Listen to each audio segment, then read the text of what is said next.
Seven Cosmic Law. Ini sebelum masuk spesifik ke arah the law of attraction. Law of attraction itu salah satunya saja. Sebenarnya ada, kalau menurut William Walker Atkinson, ada 7 hukum semesta. Istilahnya kan kosmik. Jadi alam semesta ini ada 3 rumusan hukumnya. Yang pertama apa? Yang pertama ada the law of vibration.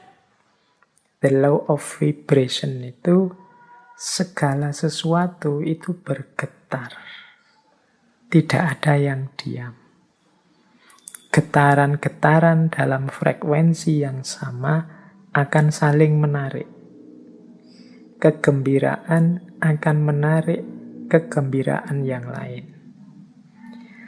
Nah, fokuslah secara konsisten terhadap pikiran tertentu, maka akan menarik getaran yang sama. Jadi the law of vibration itu kita ini bergetar terus. Ini menjelaskan bergetar ini mungkin tidak mudah. Kita ini kan sebenarnya tidak diam. Coba teman-teman perhatikan pikiranmu, perasaanmu, intelijensimu. Ini kan kerja terus. Ya dari luar kelihatan diam, tapi di dalammu itu kan rame terus. Nah, itu mungkin mudahnya ya, jenis getaran. Engkau sedang berada di frekuensi mana? Mungkin engkau sedang marah-marah, mungkin engkau sedang senang, mungkin engkau sedang gelisah, mungkin hari ini engkau sedang bingung karena vaksin, mungkin hari ini engkau sedang gelisah karena sekelilingmu sedang pembatasan ketat karena pandemi. Mungkin ini kan sebenarnya dirimu itu sedang bergetar. Nah, the law of vibration itu, vibrasi yang sama akan saling menarik. Atau akan menggetarkan energi atau menggetarkan vibrasi yang dekat dengan dirinya. Jadi kalau kita gembira, sekeliling kita akan hawanya gembira. Dan orang-orang yang di dekat kita akan terpengaruh oleh kegembiraan itu. Itu the law of vibration, mudahnya begitu. Jadi getaran kita itu mempengaruhi sekelilingnya. Apa yang ada dalam diri kita kalau kita gelisah atau murung, ini menggetarkan sekelilingmu dengan kegelisahan dan kemurungan. Ini namanya the law of vibration. Makanya kadang-kadang teman-teman kan bisa merasakan kalau misalnya punya teman akrab gitu. Temanmu sedang sedih, terus dekat denganmu. Dia pura-pura banyak ketawa, pura-pura ceria. Tapi getarannya bisa engkau tangkap. Itu the law of vibration. Jadi getaran yang ada dalam diri kita itu akan menarik frekuensi yang sama dari yang ada di sekeliling kita. Kalau teman-teman dekat dengan teman yang sedang sedih, sedang gelisah, sedang susah, sekali-sekali dia tampak nangis, itu kan kita ikut terus hanyut dalam situasi kesedihannya, ikut dalam kemurungannya. Nah, ini ilustrasi mudah. Kalau teman-teman dekat dengan teman yang sedang senengnya luar biasa, cerianya luar biasa karena tujuannya tercapai gembira, itu kita dekat dia juga ikut gembira. Jadi getaran yang ada dalam diri orang lain bisa mempengaruhi getaran yang ada dalam diri kita. Demikian pula sebaliknya. Jadi kegembiraan akan mendatangkan kegembiraan. Kesedihan juga akan mendatangkan kesedihan. Ini the law of vibration namanya. Menyikapi the law of vibration itu seperti apa? Ya menurut William Walker Atkinson adalah fokuslah pada yang baik-baik, yang indah-indah, yang nyaman-nyaman di pikiranmu. Apa yang engkau inginkan, fokuskan ke situ pikiranmu terus. Jadi getaran kesuksesan, getaran cita-cita keberhasilan, getaran cita-cita kebahagiaan itu biar menyebar kemana-mana dan menarik itu ke dalam dirimu. Yaitu, ayo mikir yang positif-positif saja. Ayo menginginkan yang baik-baik saja. Ayo mengharapkan yang nyaman-nyaman saja, yang damai-damai saja. Loh, itu nanti itulah yang akan hadir karena tertarik oleh getaran keinginan kita, getaran yang ada dalam diri kita. Itu namanya the law of vibration. Itu hukum yang pertama. Jadi, carilah frekuensi yang bagus, getaran yang bagus dalam dirimu. Dan hidupkan itu biar mempengaruhi sekelilingmu. Yang pertama itu cosmic law, yang kedua the law of relativity. Dalam hidup ini berlaku hukum relativitas. Relativitas mungkin tidak persis sama seperti relativitasnya Einstein. Tapi relativitas di sini adalah mudahnya begini. Tidak ada sesuatu yang bisa kita pahami sampai kita hubungkan dengan sesuatu yang lain. Apakah itu tentang sifat, nilai, kualitas, atau artinya sesuatu, dan lain sebagainya. Itu kita akan susah memahami kalau kita tidak menghubungkannya dengan yang lain. Itu namanya the law of relativity. Ilustrasi mudahnya, misalnya sampean mau menilai saya, Pak Faiz itu wajahnya seperti itu masuk kategori ganteng apa jelek? Itu kan susah kamu jawab, mungkin ya sungkan barang, tidak berani ngomong. Tapi mudahnya itu, kalian ngerti saya cakep apa jelek, itu kan ketika dibandingkan, dihubungkan dengan yang lain. Mungkin dengan wajahnya orang lain. Kalau dihubungkan dengan yang lebih cakep, ya saya tidak ada apa-apanya. Tapi kalau kamu cari yang lebih drop, jauh lebih jelek, mungkin saya yang masuk kategori ganteng. Itu the law of relativity. Indonesia ini negara yang nyaman, maju, atau negara yang terbelakang, mundur? Itu jawabmu mesti susah, karena parameter bisa macam-macam orang bikin. Mudahnya apa? Relatif. Relate-kan dengan sesuatu yang lain. Jadi jawabannya mestinya, kalau dihubungkan dengan negara ini kita masih terbelakang. Tapi kalau kita sambungkan dengan negara ini ya masih lumayan. Kita masih tergolong lebih maju. Itu namanya the law of relativity. Jadi ini hukum alam yang kedua. Nah, maksudnya apa William Walker ini menunjukkan the law of relativity? Ya,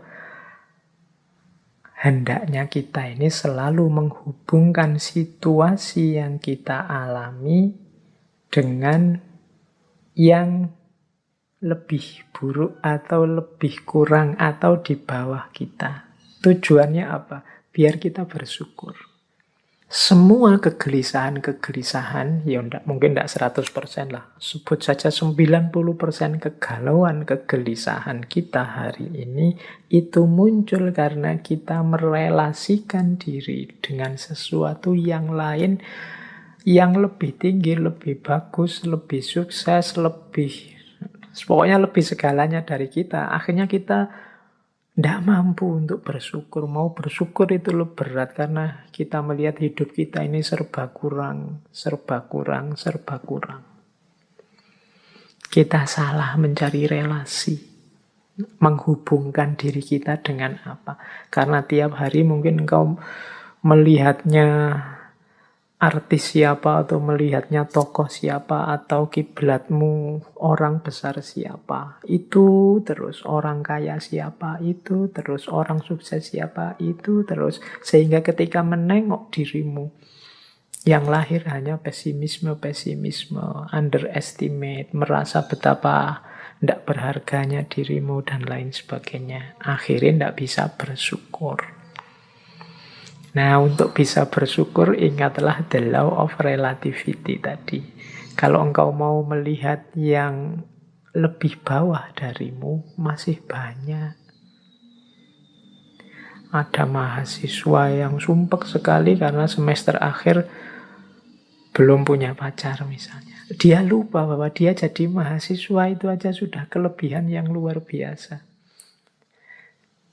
Benchmarknya mungkin temennya. Benchmark itu tempat dia mengukur, tempat dia merelasikan diri, itu temennya yang sudah punya pacar. Tapi dia lupa, dalam dirinya ada banyak kelimpahan, ada banyak kelebihan. Dia sibuk hanya satu kekurangan ini. Ini biasanya karena salah merelasikan diri. Akhirnya susah bersyukur. Nah, itu hukum alam yang kedua. Law of relativity. Ayo, untuk banyak hal, ya enggak untuk semua hal ya. Untuk beberapa hal, law of relativity ini kita pakai ya untuk yang baik-baik, sholat, ibadah, untuk tekun belajar. Nah, kita ambil yang level tinggi biar kita semangat untuk meniru yang baik-baik. Tapi untuk hal-hal tertentu kita ambil standar yang lebih di bawah kita sehingga kita tidak lupa untuk bersyukur. Nah, yang ketiga, the law of cause and effect. Hukum sebab akibat. Kalau ini saya tidak perlu menjelaskan ya. Kalau dalam Islam ya ada famay ya'mal misqala dzarratin khairan yarah wa may ya'mal misqala dzarratin syarran yarah. Ada aksi, ada reaksi. Ada sebab, ada akibat. Maka menghadapi hukum yang semacam ini, marilah kita ciptakan dalam hidup ini sebab yang baik-baik saja. Sebab-sebab yang produktif, yang sukses, yang unggulan, sehingga kita mendapatkan akibat juga yang sukses, yang unggulan. Jadi karena ada sebab, ada akibat. Kalau ingin akibat yang bagus, ya ciptakanlah sebab yang bagus. Ini hukum alam juga. Tidak mungkin dari kemalasan lahir keberhasilan misalnya. Makanya jangan malas. Tidak mungkin dari kejahatan, keburukan lahir kebaikan. Tidak mungkin dari proses yang merusak lahir perbaikan. Nah, ini cause and effect.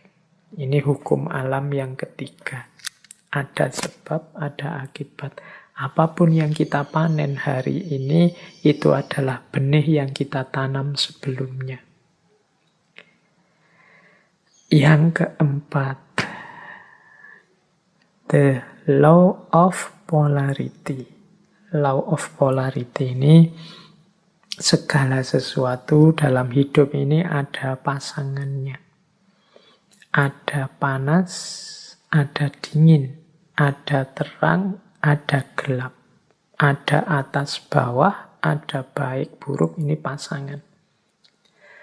Pasangan ini sifatnya saling mengadakan. Saling mengadakan, ya kalau tidak ada buruk, yang baik juga tidak akan ada. Adanya yang baik karena ada yang buruk. Ini namanya saling mengadakan. Kalau semua orang sama, semua baik, semua, ya dia tidak disebut baik, ya standar saja. Dia disebut baik karena ada yang buruk. Disebut terang karena ada situasi gelap. Disebut atas karena ada bawahnya. Bawah saja tidak ada atas, tidak mungkin. Atas saja tidak ada bawahnya, tidak mungkin. Jadi dia saling mengadakan, saling mendukung keberadaan masing-masing.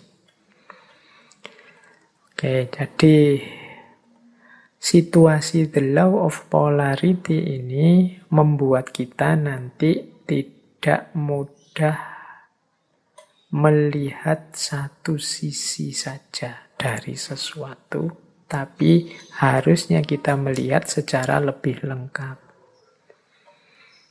Jadi Ada orang baik loh, terus kita puji, kita senengi total 100%. Dia dengan segala kebaikannya. Tiba-tiba dia melakukan sedikit atau satu keburukan. Runtuhlah kepercayaan kita yang darinya sangat cinta jadi sangat benci. Kita lupa bahwa namanya masih manusia, masih duniawi, itu pasti berpasangan. Ada baiknya, ada buruknya. Ya mungkin kadar dan ukurannya berbeda-beda, tapi pasti ada pasangan-pasangan ini. Kita sering tidak siap menerima situasi yang kebalikan dari kenikmatan, kenyamanan yang kita rasakan hari ini. Padahal itu ya berpasangan. Ada enak, ada tidak enak. Di balik kenikmatan, di sisi sana ada ketidaknikmatan. Itu selalu ada. Minggu depan insya Allah kita perdalam the law of polarity ini di falsafah hidup yin yang. Tapi the law of polarity ini juga salah satu dari 7 cosmic law. Salah satu hukum semesta. Baik, nanti kita lanjutkan kalau yang keempat ini ya. Yang kelima, the law of rhythm. The law of rhythm ini, hidup ini mengalami siklusnya masing-masing. Hidup ini ada perputarannya. Siang, malam, kelahiran, kematian, kemunculan, kepergian, dan lain sebagainya. Namanya rhythm, iramanya hidup. Nah, segalanya ada awalnya, ada akhirnya. Ini the law of rhythm.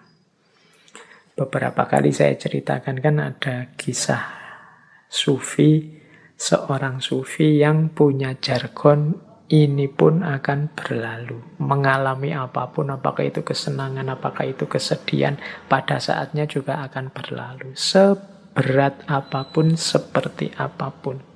Termasuk pandemi ini. Dia ada awal kehadirannya, pasti nanti ada akhir kepergiannya. Itu the law of rhythm. Jadi kalau kita mengalami situasi apapun, sadarlah bahwa situasi ini akan berakhir. Yang sedang sedih, ingatlah kesedihanmu pada saatnya akan berganti kegembiraan. Yang sedang gembira, wong namanya kita hidup, pada saatnya juga akan ada masalah dan kegembiraan akan bertemu dengan kesedihan. Itu namanya the law of rhythm. Hidup ini ada siklusnya. Yang sedang di bawah jangan putus asa, yang sedang di atas jangan jumawa. Karena kita ini berputar. Ini namanya the law of rhythm. Untuk the law of rhythm ini, insya Allah nanti minggu terakhir kita bahas dari perspektif filsafat Jawa. Cokro Manggilingan. Baik, kita lanjutkan. Yang keenam, the law of gestation. The law of gestation itu bunyinya begini. Segala sesuatu perlu waktu untuk terjadi. Tidak ada yang ujuk-ujuk sempurna. Tidak ada yang ujuk-ujuk utuh. Segala sesuatu dalam hidup ini butuh proses. Perlu waktu. Jadi makanya kita kalau ingin sukses juga perlu kesabaran. Menunggu momen, menunggu waktunya. Karena segala sesuatu ada waktunya. Ada waktu menanam. Ada waktu memelihara, ada waktu memetik buahnya. Segalanya butuh proses. Tidak ada yang ujuk-ujuk setelah ditanam terus buahnya muncul. The law of gestation. Dan yang ketujuh, yang terakhir dari 7 cosmic law adalah the law of transmutation. Segala sesuatu berubah. Jadi segala sesuatu, karena hidup ini di dunia pastinya dinamis. Segalanya berubah. Ini banyak kalau kita belajar filsafatnya dulu, filsafat Yunani yang terkenal Heraklitus itu ya segalanya berubah, kecuali perubahan itu sendiri. Yang tidak berubah hanya perubahan. Nah, law of transmutation ini menyadarkan kita untuk menghadapi perubahan, merancang dan menyiapkan perubahan agar perubahan yang terjadi arahnya sesuai keinginan kita, membuat kita lebih baik, membuat kita lebih sukses, membuat kita lebih berhasil. Jangan biarkan perubahan liar tidak terkontrol. Baik, ini 7 cosmic laws. Ini alam semesta. Di level batinnya itu ada 7 mekanisme ini. Ini kalau menurut teorinya Walker Atkinson. Nah, ini pengantar untuk tadi kalau ada yang tanya, Pak, natural law tadi katanya law of attraction ini bagian dari natural law ya, karena kayak tadi unsur natural law yang law of vibration, kemudian law of cause and effect atau law of transmutation ini kan bisa mengimplikasikan law of attraction.